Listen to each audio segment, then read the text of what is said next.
welcome to episode 27 of the FreoBigfootyPodcast.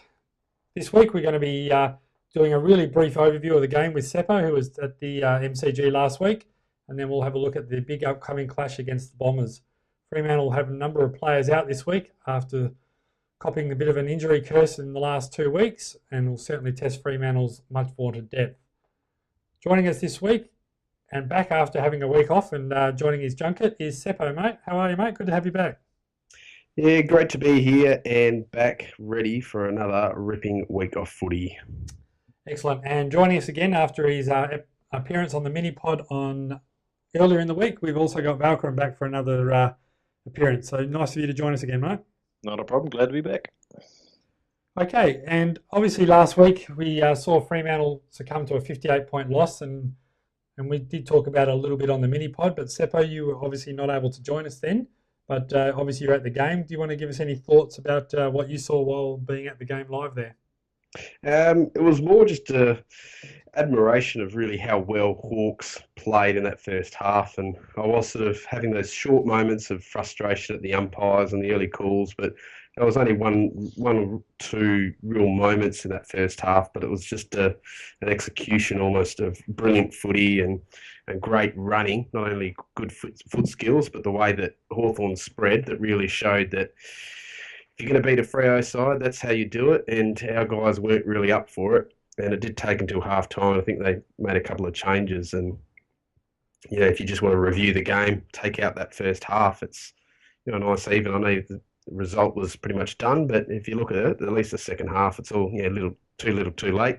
Coming back from 50 points is a big thing, unless you're playing against Freo back in 2008 or 9, whenever Melbourne did it to us too. But it is, it's not like we were bad for the whole game, because we certainly, got into gear after half time, after a bit of a Ross tinkering of the system, and players woke up. But what the Hawks did in that first, to be 6-7 goals down before we've even kicked our first, coming into the end of the first quarter, that's one sure way of making it really hard, and they sort of had us on the back foot, and there's not too much more you can take out of it, but it was just really interesting hearing Ross the next day on the radio over here in the East, listening to the way that there was a bit about effort and a bit about team structures, and how hopefully the importance of some of these other players coming in can actually fix this up and make sure the guys put in a bigger effort this week. Yeah. One thing that I have noticed, and obviously we noticed a bit in the grand final, but is obviously Fremantle's game style, particularly on the wider MCG. They seem to struggle a little bit containing sides. Obviously at Etihad, where it's a lot narrower, and Subiaco and even Simmons Stadium last year, being able to contain those players is quite, they seem to do pretty well. But I remember even last year at the MCG, when we played Melbourne had that bit of time in about the second quarter where they just, even though it was only half a quarter and they were pretty deplorable, we just seemed to struggle with that same game plan on the wider MCG. Did you notice anything sort of with that, Seppo, while you were there, or was it just sort of an illusion? No, I reckon it's a bit of illusion, but it might not be so much the actual dimensions of the ground, but maybe it's just the mentality of the players thinking, where they're usually setting up and where they think the play might go. Hawthorn really push it, and I suppose they can do that with really good kicking and actually pull it really wide, and I was just impressed at how well they actually executed those little sort of chip fast. And it's not necessarily how wide they go, it's how fast they do it, because if you can't be a slow team and be able to get Freo on the outside, because the way that Hawthorn did it was just taking that mark and turning around within half a second, making a decision and kicking on. And that means that we can't set up. And, if we had time, you could cover the width of the ground and set up and make them really have to nail those passes. But Hawthorn didn't, and they did it because they're quick. So I don't know if it's about players just, making sure they're getting to their position quicker. But it's certainly, like Ross says, he could play on a postage stamp or in a shoebox. So you can't take too much into the ground, but it's more or less how how quick the opposition play with that width. Yeah, absolutely. And is there anything else, further reflection you want to add, Valkyrie, after the game the other day? No, I think we pretty much covered it on Tuesday. I just sort of read it, like as Seppo was saying, you could see they were winning the contested ball, and then their outside runners were just backing their guys in and just spreading, and we were left on the hop every single time, or in that first half especially. Yeah, and I think it'll obviously give us a good segue to go into the upcoming game this week with another team that loves to keep possession of the ball and have sort of changed their game style a little bit this year with the Bombers.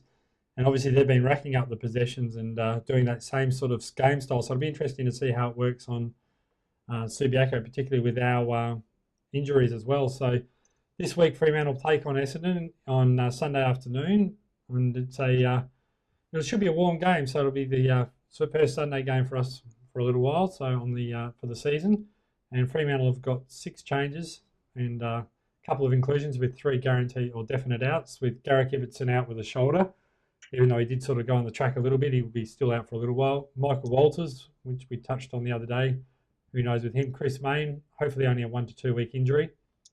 And coming into the side, Colin Sylvia, who played a pretty good game last week against Peel and certainly did enough to stake his claim, and you'd have to think he'd come back in. Josh Simpson, who also played a very good game last week against in the Waffle and had 10 inside 50s against Swan Districts. Zach Clark, once again, another player who had 38 hitouts. Clancy Pearce with 38 possessions. Taberner and Zach Dawson after his 1 game suspension. And into the Bombers side comes Dylan Van Oonen, who I must admit haven't seen a lot of. Travis Collier, next WA boy, quite small and nippy, as is Leroy Jetta. And the new player for the Bombers is Dylan Van Oonen, but still a little bit of doubt about Paul Chapman and Dustin Fletcher. So to see whether those boys will come across on the flight. So it'll be interesting to see whether they do actually make the trip, and both have some niggles, so they may not make it. Paddy Wright is also out still another week for the Bombers, with Carlisle staying in the ruck. All right, as I said, Seppo, anything you want to add about the selections this week? Well, it's quite interesting reading a couple of funny comments on the board, but it's great to see that Ryder won't be out there, which means McFarlane will probably get a full 4 quarters out there, providing no one else decides to take him out, which I think really affected the result last year. So I'm just glad to see. I think the inclusion of Dawson is going to help us a heap, and I know that Essendon don't really front up as having a great tall forwards and sort of setup, but I think it's great to be able to, for us in our back line, set up with McFarlane, Dawson and Johnson again, because I think that was really lacking. Well, that's what we were discussing on Tuesday. It was Johnson. You don't want Johnson as that second key position guy. You want him as that third tall to come in, zone off, third man up, and then that running release out of the back line. So I think that makes us so much stronger just by having the fist, Zach Dawson, back there. So looking at the selections, it's sort of settled ourselves down in the back line. Looks really good on paper, and minus Ibo out there, it's a great outfit. But it's the forward line, the way we're structured up, and we're bringing in who's available. It's really shocking to see both Walters and Mayne out of that side. Great to get Clark back. He isn't a forward, but at least he'll provide something. He's athletic. His comeback is in good touch, and I'm just glad that he'll be more mobile than what Hanneth has provided up there, and it'll be a great chop out for Sandiland. So I'm liking those inclusions. It's almost evident really during the week how the Peel guys performed and who's really available. They sort of pick themselves, but it'll be quite interesting tomorrow when we actually tune in to see if Joshy Simpson gets his second game and whether presume Colin Sylvia, Pearce and Clark will be in, but it all depends on that last spot and whether both Hanneth and Sheridan come out, or if it's just Hanneth for Clark and there'll be 3 simple changes. Yeah, absolutely, and I think it's as you said, obviously Clark's been named in the 18, so you have to assume he's going to come straight in, and I think that's going to be a pretty important inclusion. I think that when you look at the Essendon side, I mean Hurley and Hooker are their 2 main defenders down there, but I know that they both struggle against those really tall guys. And I think if Clark is able to run around the ground and because he'll certainly be able to keep pace with Carlisle in the around the ground stuff, I think Sandlands may spend a little bit more time forward, and hopefully he'll be able to not only sort of maybe take a few marks there, but if he can bring the ball to ground and bring Ballantyne and Crozier into it, it gives Crozier an opportunity to cement his claim. He's been on the list for a few years now, and obviously a lot of people have seen the potential with him and having that sort of X factor and look good in the pre-season. And now with obviously Walters out for a prolonged period, it's given him a chance to strut his stuff, really. And the best thing about the way we've got Sutcliffe, Neil, Crozier, Sheridan, well, potentially Sheridan, all those four guys out on the side, it means, they're 30 players, they're ticking over their games and they're getting an extended run at it, because there's nothing worse than these young kids that are coming in and out of the side and getting the subs first, going to Peel, coming back. At least these guys can stake their claim. And with Sutcliffe, there's a chance to, move him further up the ground into the midfield and bring the guys that are usually playing on that running role on the ring, like Mzungu, get him, stuck in the guts without Fife and Barlow there, and have Subin in there as well. So it's great that we can actually sort of shuffle these guys around, and it might be a tough ask for both Crozier and Neil to be, sort of playing up forward, and young Simpson if he gets a game up there. But at least, our midfield is at least got a couple of guys that can be versatile and move around and play in the guts, because we're certainly going to need to be well on top of it to capitalise on Sandilands. Yeah, and Lachie Neal's not going to sit in the forward pocket all game. He's going to have pretty extended runs in the middle, which is where I think the game's going to be key. I mean, they're going in with Carlisle and Danaher as their rucks versus Sandilands and Clark. I think this is an opportunity for, Sandilands to tell Lee Matthews where to stick it, but for us to take on, Sandilands come against, who was in Gold Coast, Tom Nichols, an inexperienced ruckman, and just destroyed him. I mean, Jake Carlisle, he's played, one game in the ruck now? Joe Danaher's played, a dozen games, and again, only chopping out in the ruck. So you got two full-time ruckmen in Clark and Sandilands who push forward just to help with the structure. I think that particular battle, and then you got the likes of Mzungu, Hill, Crowley, Mundy, DeBoer, Neil, Daniel Pearce at times, those sorts of guys running through there. I think that's where the main battle is going to be against, Job, who's obviously a key inside for them, Stanton on the outside, Goddard, Chapman, if he plays, has a little run in there, Zaharakis, etc., Hibbard, Heppel. I think that's going to be the key. But if Sandilands and Clark can get first hand on the ball and get it down to our guys, then I think that'll go a long way. Because, like you said, their backline with the two keys, Hurley and Hooker, are going to struggle with Pav and Sandy or Pav and Clark. Yeah, it'd be interesting because obviously we've been winning. Even the other day when we won, we did get a lot of hit outs, but we haven't really been sort of winning the clearances. And one thing Essendon do have is they are similar to us with a big midfield, like David Myers, Watson, Hocking. They're all big bodies in there, and we'll obviously have some of our smaller bodies. So it'd be interesting to see whether they decide to start trying to maybe push that, like use the hit outs a little bit further out rather than just dropping it. Normally Sandilands drops it within a 1 metre radius of his hit zone, whether he tries to expand that hit zone a little bit further to sort of take advantage of our runners. Yeah, but you look at the difference in ruck though. It's Carlisle and Danaher. Hawthorn, who we have, Hale, Roughhead and Segler. Roughhead, and that's right. So you got guys who are a lot more experienced in the ruck and know how to play that tactic. Like Hale is a genuine ruckman in himself, been around for a long, long time, knows what he's doing.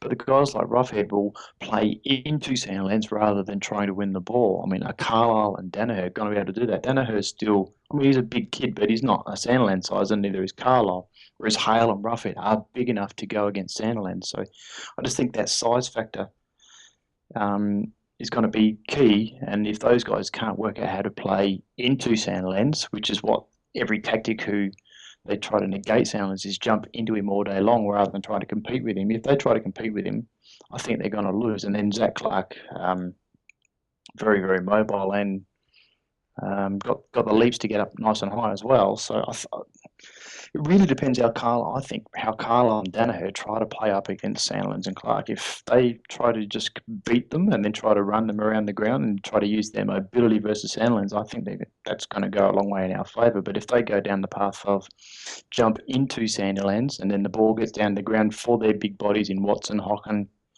Hocking, and those guys to win the contested ball and then out to their runners like Stanton, Heppel, Hibbert, etc., then that's a long way for them to win. I just see that's where the key is, because our backline's going to hold their forwards as long as it's you're not that quick kick in where you got no chance, and vice versa. If it's a quick kick in, Pav's going to win that every time. But if you're going to contest it, that allows the likes of Fletcher, who loves that third man up, to come and contest. So I think if we get that play against in that ruck, that's going to be the big key. In my opinion, that's how I think the game's going to play out.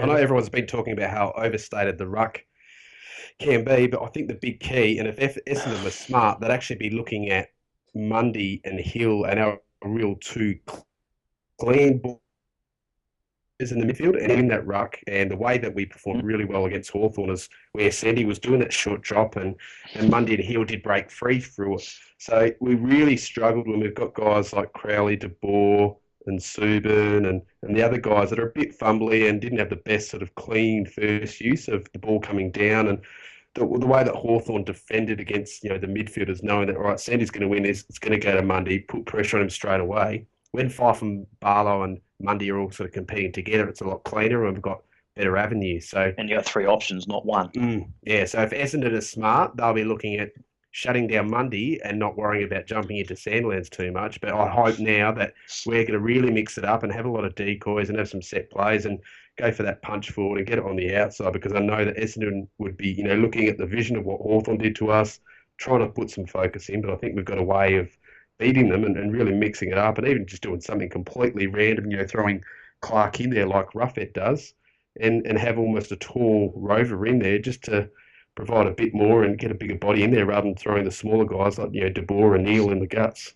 I mean, last week, one thing Hawthorn did very well, and Hale showed it, was they didn't, and, Carlo and Danaher may try the same thing, is they actually ran into and jumped into Sandilands early. They actually ran into him early and negated a lot of Sandilands' ability that he was getting. So Nichols was just trying to go head-to-head, and Hale actually jumped into him earlier. And so that'll be something that obviously the Fremantle coaching staff will probably have to look at. Because and that's experience and size. I mean, Hale's a hell of a lot more experienced and a much bigger player than Nichols, but that's why I think we got that situation, to see how Carlisle and Danaher go against that.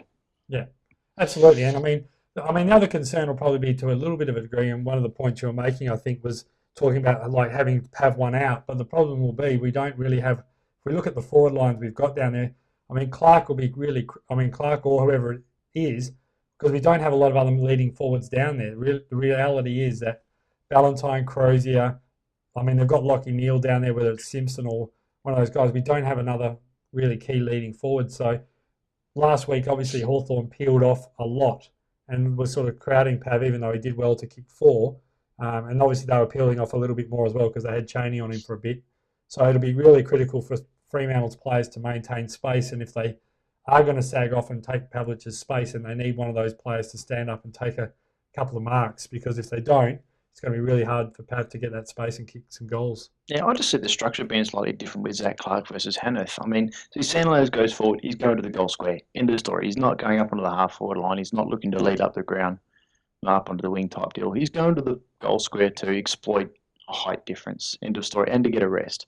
And then in that situation, Pavlich plays a centre-half forward and allows him to run up and push his opponent off. But when Zach Clark comes in, it might be a good opportunity to push Pav deep and let Zach Clark run around a bit more on the half-forward line.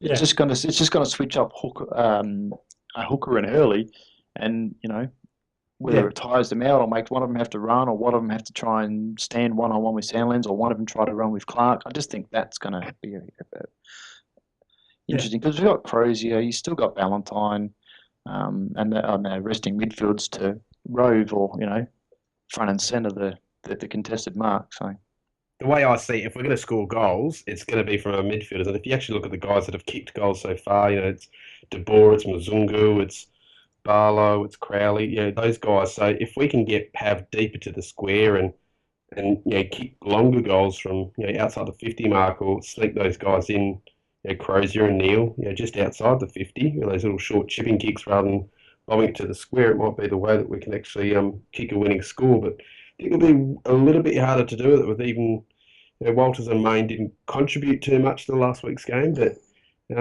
certainly usually when we're kicking big scores, those guys are getting involved. So I really just hope we've got a plan A and a plan B to kick a big score against Essendon. Yeah. And that's the thing, is Walters gives you that X factor, and the thing is the teams have to maintain space on it, or they can't give him any space at all, where they may be a little bit more inclined to give that to Crozier until he starts maybe hurting them a little bit more.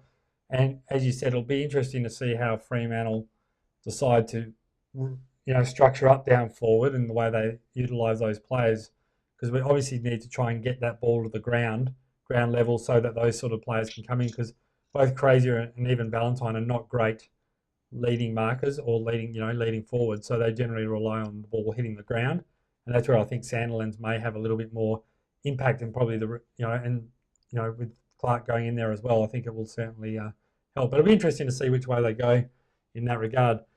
Who do you think Crowley will go to this week? Obviously, Joe Watson will be the obvious choice, but I actually don't think. No, he hasn't gone to Watson in years. Actually, he normally goes to the outside midfielder. He's gone to Stanton the last 2 years. Yeah, that's what I'm saying. I think it's Stanton again. It has to be. He's the guy that links up often. He's the seagull outside. Watson's hard work on the inside. So if you allow Watson to get all that inside work, but it comes out and Crowley's there stopping it, well, then it's back to a contested ball again. It gives our guys another chance. I think it's got to be Stanton. But he did in his interview today talk about potentially Zaharakis. Yeah, I mean, and that's where I think you've just got to look at it and see who they, where they think they're going to get most of their drive from. I mean, Stanton does get a lot of the ball and that sort of thing. Zaharakis, I think, is a better user than Stanton, but he does run a little bit more. And Watson plays more from the forward line, though. Plays more of a half forward pushing up. So I think that'd be the option for De Boer to go to Zaharakis, and I think Crowley to Stanton. Yeah, and that's where obviously they've got to look at it, and that's where I think the impact Sylvia has early in the game is going to be important. He wasn't, in the few games in the pre-season, he didn't show a lot in there in terms of getting his hands on the ball. And he has been better the last couple of weeks, but playing more as that half forward than in the midfield. But they've got to be able to get some sort of chop out in the middle, because one of the things Fremantle's been doing, particularly in the early games, and obviously without the last week they couldn't do that, was having, as you said, we had Fife and Barlow. They were sort of rotating through that forward line, and they were giving that extra third option being up tall, where we obviously with both of them out, we don't have, that's sort of broken up our forward structure a little bit as well, having that third tall there. So it'll be interesting to see how they go about it. And I think Sylvia will be a really important inclusion if he does play for the side on the weekend.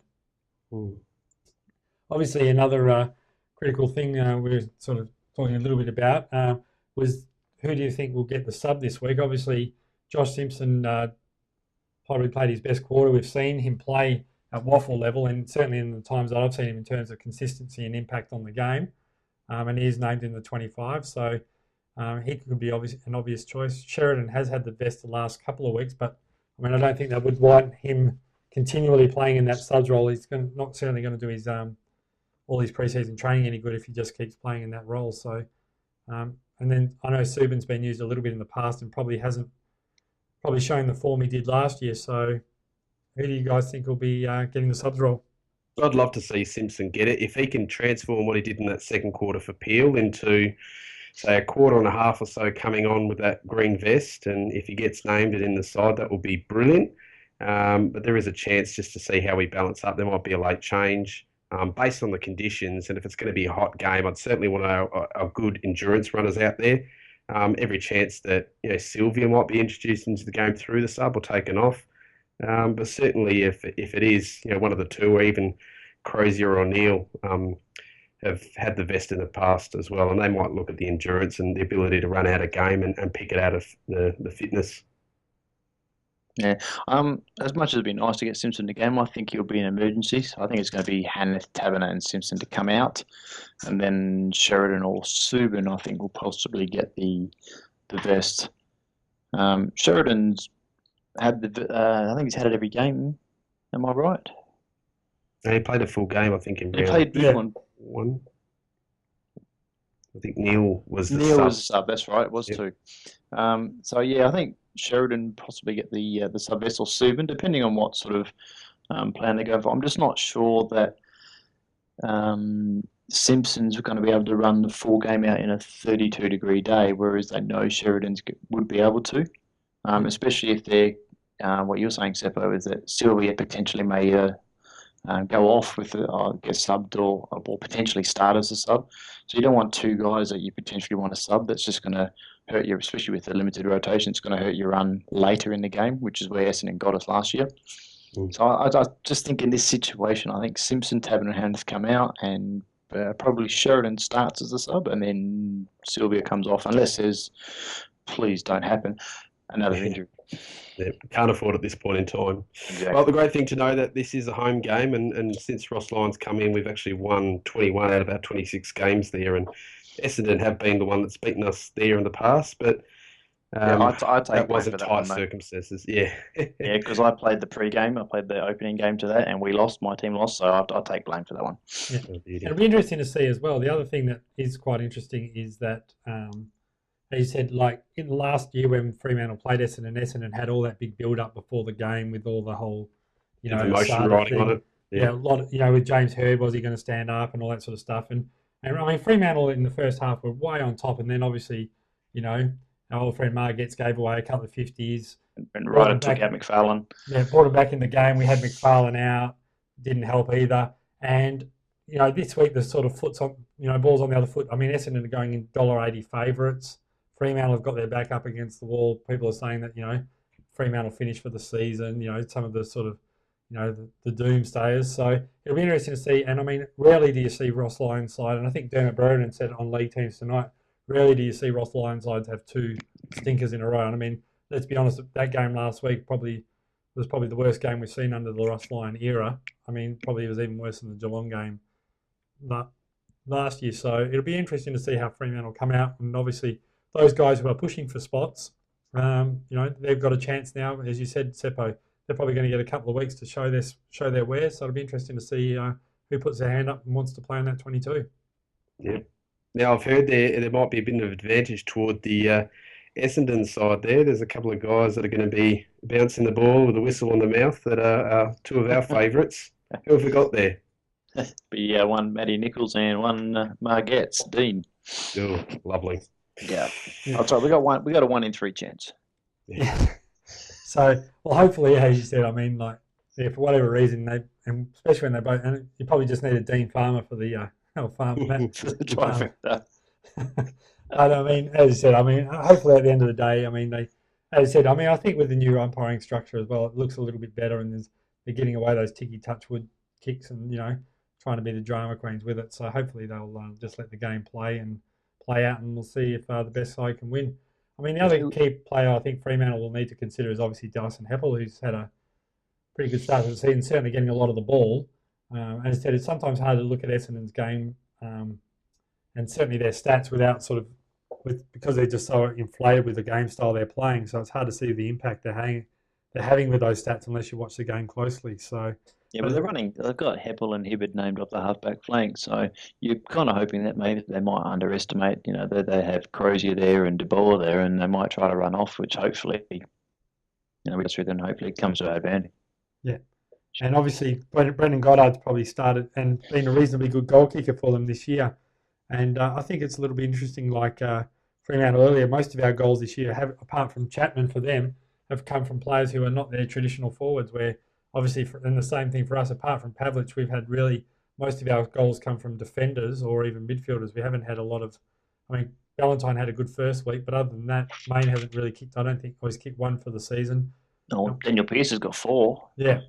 But we haven't really had any of our traditional stay-at-home forwards kick many goals, so it's something that I'll obviously be trying to push in. Any other points you want to bring up, Seppo, for the game this week? No, I think that covers it. I'll have the luxury of being stuck at Adelaide Airport when the game kicks off, so this will be the first game in about 2.5, 3 years or 3 seasons that I've missed watched Freo playing live. So I'll be on this one on delay, I believe, or listening to the second half once I touch back into Melbourne. So unfortunately, I won't be able to get down to my local pub and watch them with my mates. But I certainly hope that this isn't put the mocker on them. But I certainly hope that I can sit back and watch the results and get back. But for one, if we do lose this and it's a narrow win to Essendon, and we'll be sitting 2-2, we're in the same position last year, and we still finished third. So to all you doomsdays out there, don't worry about this results early in the season, and we are missing quite a few, but I still expect a win. Okay, and how about yourself, Valkyrie? Any points you want to bring up for the game? No, I'm pretty good with that, and I think I'm just going to be right to watch the game because it's delayed 30 minutes on Channel 7, so at 3 o'clock start, my footy should be finished, so I won't be missing the game. Yeah, and obviously I will be there, and I may go to the Wildcats first, but depending on whether there is a game 3 or not. But there won't be. Don't worry about it. Yeah, you wouldn't think so, but otherwise I'll be going there and then heading over to the game straight from there. But as I said, hopefully, as I said, we haven't seen Fremantle have 2 really bad games in a row, and I think it's going to be a good chance for them. Their backline's pretty much close back to the way it was earlier in the year last year. Even with, I know Daniel Pearce lined up on halfback, but Clancy Pearce played quite a lot there last year with You'd think he'd Dawson, go there. McFarlane, and Johnson, and Spur and Duffield. So I think I think our back line will be pretty settled, and it's just really we've just got to get enough guys kicking goals to be able to do that. And if we can get that, then we're certainly in with a big show, I think. And not, I mean, it's going to be a sellout game, so obviously the atmosphere will be certainly well and truly there, and obviously the Bombers will consider themselves to be a big chance based on past experience, so they'll be certainly coming out all guns blazing, and let's hope that the boys can do it. What's your tip for this week, Seppo? Well, I'd hate to say this, but Essendon by 4 points. Might have to ban you from the show here, Seppo. Yeah. And I've Malcolm, been how about spot yourself? on with my tips, so I'm hoping I get this one wrong. With no rider there to take out McFarlane, I'm going Fremantle by 7. Right, and it's really hard to say because I think if Chapman plays, I would favour Essendon slightly, but if he's out, I think it will certainly sort of tilt, and especially Fletcher as well. I think it will tilt in our favour a little bit more. But as I said, I think it's going to be a close game. As I said, I'm a little bit like you, Seppo. I favour Essendon, but just because we haven't had a lot of these guys play all year. But as I said, love to be proved wrong and have the boys get up for a win. So, but as you said, I think it's early in the season, and regardless of the result that we get, if we can get some gains into these guys and have 2 or 3 of these blokes stand up and put forward a really good showing, I think it will certainly hold us in good stead for later in the year. And we only need 1 or 2 of those guys to kick 2 or 3 goals, and we're certainly in with a big chance. I don't think it'll be a high-scoring game. I think Fremantle will try and shut it down a little bit. Essendon will try and keep hold of the ball. So it's really just, I think, who takes better advantage of their inside 50s, whether Danaher and Goddard can do enough, and whether Clark and Pavlich do the same for Fremantle. I think the battle of the key forwards whoever kicks the most out of their key forwards will win the game for mine. You still haven't given us a tip. I have. I said I think Essendon will. I think you're right. But Give us a number. As I said, I think it'll. I think it'll be Essendon by 3. But as I said, if Chapman is out, I will swing my tip the other way, and I've even tipped in the same in my footy tipping. I think if I see Chapman doesn't get on the plane, I'll probably switch it back over to Fremantle I'll say Fremantle by 11 in that regard. So I mean, I am sitting on the fence there, and I'm got to get the splinters out of my backside, but I think it really does make a difference because their forward line doesn't look anywhere near as potent without him in there. So I think it'll be that way. Seppo, anything you want to add about for the Big Footy listeners of what's been happening on the boards? No, nothing much this week. A nice quiet one, but looking forward to next week, and hopefully you guys all get down to the game and show some support at Subi for this game this Sunday. Yeah, absolutely. And for those of you who are betting, well, it's interesting that on the this morning in one of the games that head-to-head Essendon were $1.82 and Fremantle were $2, and yet now tonight Fremantle $1.85 and Essendon were $1.95. So probably because of the Chapman and Fletcher potentially not travelling, you'd think. Yeah, I mean, but that was sort of been doubtful the last week. So I wonder what the change has been. So it'll be interesting to see what that sort of betting margin is at the end of the day. So. And I think it's a line bet as well. I don't think there's actually any line bet on it. So it'd be interesting. Yeah, it's just come in to Essendon $1.82, Fremantle $2. Oh, okay. Yeah. It's a bit up and down this game.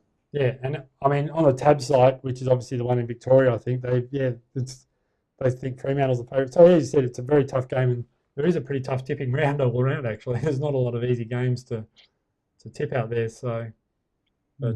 It'll be interesting to see how they go. So, and a lot of teams will be sort of coming back to the mix or coming up. I think we can write a few teams off just about already based on what we've seen. But, and a few of those will surprise. I think, if Carlton will implode completely if they lose this week, but most of those teams are. And Mick's brought the axe out this week too. Yeah, be interesting guys like Jared Waite and Garlett not playing.